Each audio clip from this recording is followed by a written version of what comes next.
One of the other awards that is part of the Safe in Sound program is an Innovation Award.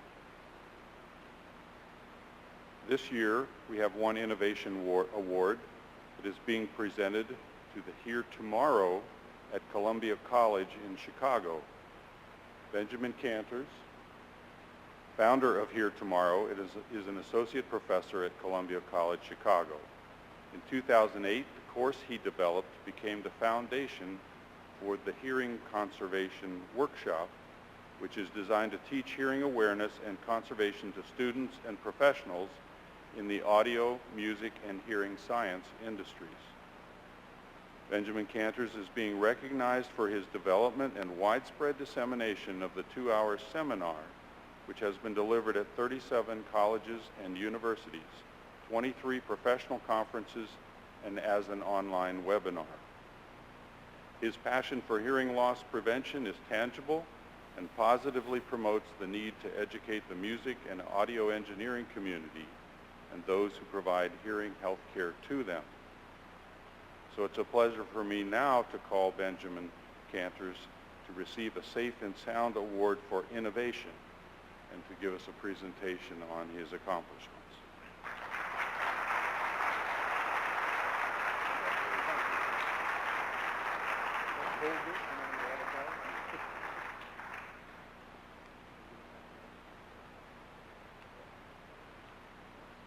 Okay, well, I'm going to get emotional here. So I'm going to let it go because I feel like I'm a part of a huge family and have received nothing but encouragement and support and help from everybody here in NHCA. The thing about this is, this is different from what I was prepared to present. This looks like the long one. I'll tell you what, I'm just going to talk. And as some of you know, this is not a hard thing for me. In 2007, I realized a couple of really important things happened. 2007 was my first year attending an NHCA workshop, NHCA convention at the urging of Michael Santucci, who I have now known for over 15 years and has been a colleague and a mentor and an inspiration, and someone who really brought me into the hearing sciences after I had a most inspired semester of learning about hearing physiology as a master's degree candidate at Northwestern University, where I was a student of music technology. And later on in 2007, I was, where I had already become a member of a technical committee of the Audio Engineering Society called Hearing and Hearing Loss Prevention, where Michael was already a member, also Brian Flieger, and another good friend of ours, Bob Schuline, a former engineer from Shure. And we were sitting around and Bob goes, well, you know, it's kind of traditional for technical committees to do presentations in the form of tutorials to the rest of the Audio Engineering Society. And we think it's about time for us to do this. And so we're sitting around and talking. And, well, what should this be? Well, how about something that involves presenting physiology, disorders, and conservation in a lecture format? Well, who can do that? Me. And I pointed out that I'd developed this course, a semester-long course, in just these topics. And Bob goes, well, could you turn it into a 2-hour seminar? And I said, well, I guess so. And in the next heartbeat, I realized this is what I should be doing. And by the spring of 2008, I had developed and launched a website, developed my tutorial, and engaged 2 institutions, Southern Illinois University and New York University, both with colleagues, to give me my first shot at doing this workshop. And as they pointed out, since then I've done over 60 in many different institutions, not only colleges and universities, but professional organizations. And most recently, thanks to the urgings of Brian Flieger to try my hand at actually delivering this to the hearing sciences industries, and it's turned into a huge part of what the Hearing Conservation Workshop has become. And so, you know, all this stems from my background, my 40 years as a live sound reinforcement engineer, a producer of concerts in the 70s, Moving into the 80s, I got involved in studio recording, and I was a recording engineer into the 80s and 90s. At the same time, I was developing my interest and passion for teaching, eventually securing a full-time position at Columbia College. And while I still only had a bachelor's degree at that point, I decided to go back to college in 1998.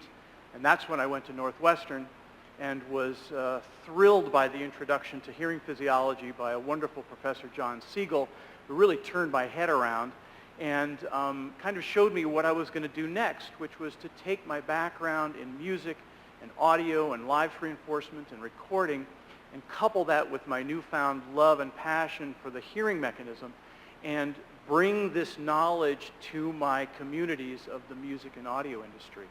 And so the original hearing conservation workshop was specifically designed to teach audio, to teach hearing, to teach the physiology, to teach disorders, and teach conservation to music and audio people, but in their own language, because that's where I came from.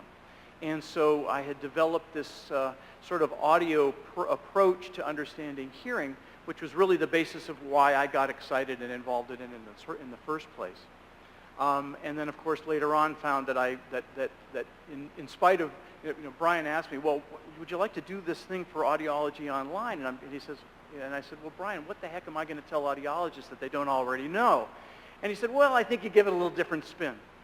And, well, long story short, it was incredibly successful, and it showed me a whole new audience that I could approach and actually bring another way of thinking about hearing to people who were already hearing professionals. And so it grew, and to this day I have an incredible array of new audiences and new colleagues in all of these industries, and I thank everybody for every opportunity I've ever been given. So where it's all going now, and where I hope to take it in the future, is actually begun already. I'm now starting to get published. I wrote an article that was the cover article in Audiology Today in November and December, where I really outlined my whole approach to bringing these three communities together. My mantra here is that audio, music, and hearing all speak the same language, just different dialects. And it's my job, sort of my chosen job, is to bring them together and try to articulate to each of them the other's perspective. I'm also working on a video project. While I'm working primarily in these three industries, in these three communities, I'm going to try my hand at addressing this topic to the general public, and I'm working on not a music video, but a video that will be rather short, hopefully viral, that will try to utilize well-known music artists who are what I call compassionate advocates to the cause of hearing conservation, because they are active, passionate users of hearing protection systems in their own performance, and hopefully be able to engage them in a video environment where they will talk to their audiences and simply, gently inspire people to think about what it is that they're doing and how to appreciate the hearing, and as a result to take care of themselves. Because what I've found is the key here is to help people develop a sense of ownership of their hearing. It's not just educating, because we get educated all the time. But if we can do it in a little more gentle fashion, where we get them tweaked to realize these are important, and they're important to me, and once you get to that point, they want to take care of themselves. What I find in my workshops is that as soon as I've helped them, get them to understand that these are really fabulous things that we have, these listening devices, they instantly want to know more. And the next two parts of the presentation where I talk about loss and conservation, they're eagerly interested to learn more about this stuff. And they're asking me questions. Well, is this dangerous, or is this dangerous, or what do I do in this instance? And in essence, my job is already done, and I've got my converts. The second thing is when you get people like that, they become disciples. As Michael likes to say, you got them to drink the Kool-Aid, and then they're really eager to spread the word because they realize how valuable this is. And so I'm hoping that this video will basically do that as well. It's not an easy process. It's a slow process. It's a cultural shift is what we're really trying to do. Because I think all of us know how difficult it is to articulate these thoughts to our patients and to the users of the potential users of hearing protection technologies. Because ultimately, they gotta wanna do it.